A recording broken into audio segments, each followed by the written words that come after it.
Why do you want to work out? What is your goal? The most important thing is that you have a vision, that you have a goal. Because without that vision and without that goal, again, you're drifting around and you're never going to end up anywhere. People don't become successful just by accident. You know, I mean, maybe the guy that found gold in California and started the gold rush, but don't count on that. That's the one in a lifetime kind of a situation. So you got to really have a specific goal. And to me, to have that vision that I want to be Mr. Universe, that I want to be the greatest bodybuilder of all time. That was a great vision, and that specifically to look like Reg Park and to be up there on that stage and to lift the trophy overhead and to win the championship over and over and over again. So that was a great goal. You have to have a goal. Now, it doesn't have to be that specific goal, but it has to have some goal. This is why I always recommend to people, sit down, take your time, and start thinking about, why do you want to work out? What is your goal? And that can be as crazy as it is. It could be, I want to impress girls. If that's your goal, so be it, but it motivates you. It could be that you're emulating a certain, bodybuilder or a certain football player, a certain boxer, whatever it is. Have those pictures put all over the wall like I did when I was a kid. I put pictures of Reg Park and of Sonny Liston, of boxers and of Ali and of powerlifters and weightlifters all over my bedroom, wall. So that every day when I go to sleep, every day when I wake up, I look at those pictures and they motivate me. You need that motivation, and then therefore you have this kind of imprint in front of you all the time, and you know exactly what you're chasing.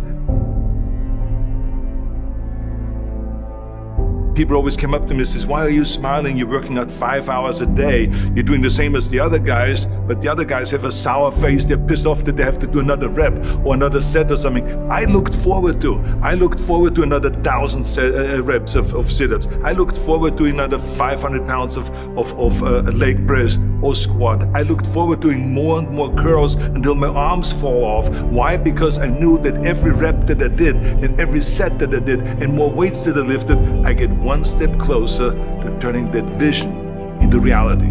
So I was turned on by that. I was excited. I couldn't wait to get to the gym.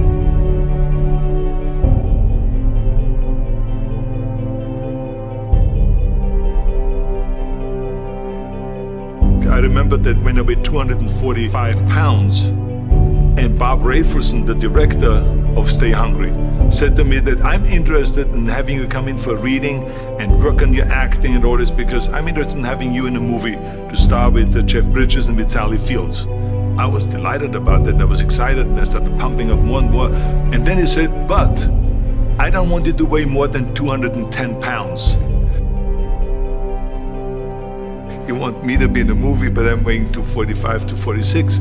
I say, I just won the Olympia, I say, which was 1974, and I was really at my biggest.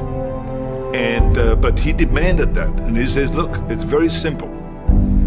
On the day we start shooting, he says, I'm going to put you on a scale, and if you don't make the 210, you're out, because I have someone else in mind. And I worked on it. I started visualizing myself very clearly as a lean athlete, because that's the only way I could lose that weight and all of a sudden get interested in running more, because up until that point I ran like 3 miles after training or before training or whatever, but now all of a sudden it was 5 miles, 6 miles, 7 miles, 8 miles, and they even ran mini marathons in order to lose the weight, and I did everything with high reps, and I was watching my diet, what I eat and all those kind of things. And but the day before, I remember we were in Birmingham, Alabama. The day before I was at the YMCA with Bob Raferson. He was swimming and I was working out, and I was running. There was a track there and I was running. He says, let's step on the scale.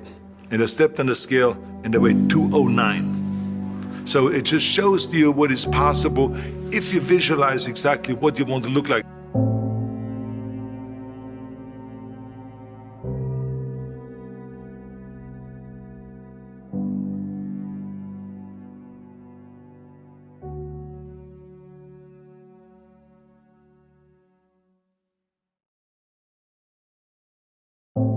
And there was no room for any kind of like, well, I can't get my act together or anything like this, because there's only a certain amount of time. But the key thing again is have the clear vision.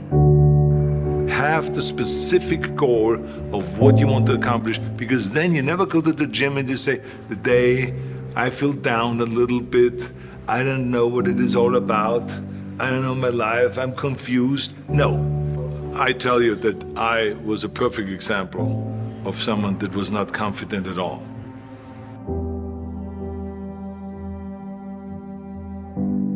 I mean, when I was a kid, I was just like any other kid. I had my hang-ups and problems and all this. But when I joined the weightlifting club and I won my first little trophy because I did the best clean and jerk, and then we went to another meet and I won another little trophy, I started feeling like somebody.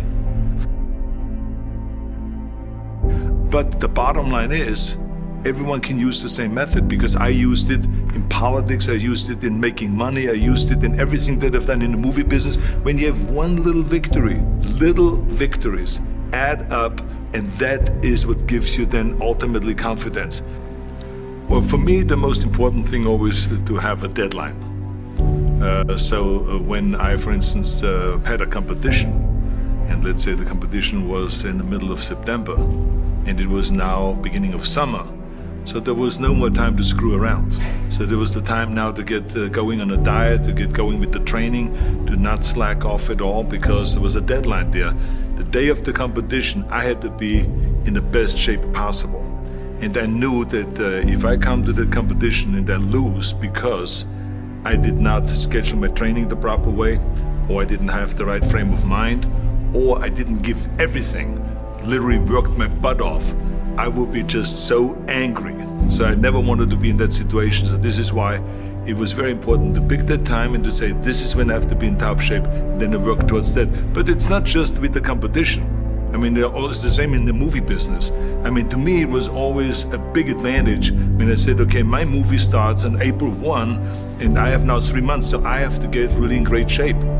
So you pick those times. It could also be that you have no movie and you have no Mr. Olympia or no Mr. America, no Mr. Universe coming up or any of those things. But you say to yourself, the summer starts in June. I'm gonna go to the beach in June, and at that time I want to be in great shape. So that creates an urgency that makes you really start training hard and taking it seriously. Because if you don't have a specific plan, then you wander around. I mean, you can have, as I've told you many times, the best ship or the best plane in the world, but if you don't have a specific goal where you want to go and when you want to get there, you just drift around and you never get anywhere. So this is why it is so important to create that urgency and have a specific time when you want to be in shape. Well, I mean, look, everyone has a problem with time, but the day has 24 hours and we sleep 6. Now I know there's some out there that say, whoa, I need 8. Well, I say just sleep a little faster, because the bottom line is we have 6 hours of sleep, 24 hours are available, so you have 18 hours now available to your work, your family, your hobbies, and also to learn something new or to do something new, which could easily be that you want to learn a new language, or that you want to read as a New Year's resolution, I have to read a book every week, or you say, I'm gonna go and reshape my body. So you're gonna go and take this hour out of your schedule and say, I'm gonna train an hour every day. So this is for most people a huge challenge, but it is totally doable, I can tell them, because the kind of things that I did when I came to this country, I mean, I went to school, I was working in construction, I was working out my 5 hours a day, I was taking acting classes from 8 o'clock at night to 12 midnight, I was doing all of those things. I wanted to make sure that out of the 24 hours of the day, that I don't waste one single hour. Those hours were too precious. And so there I just want to tell people, don't give me this thing, I have a difficult time with the time and I don't have time for this and I don't have that. You have time, you make the time.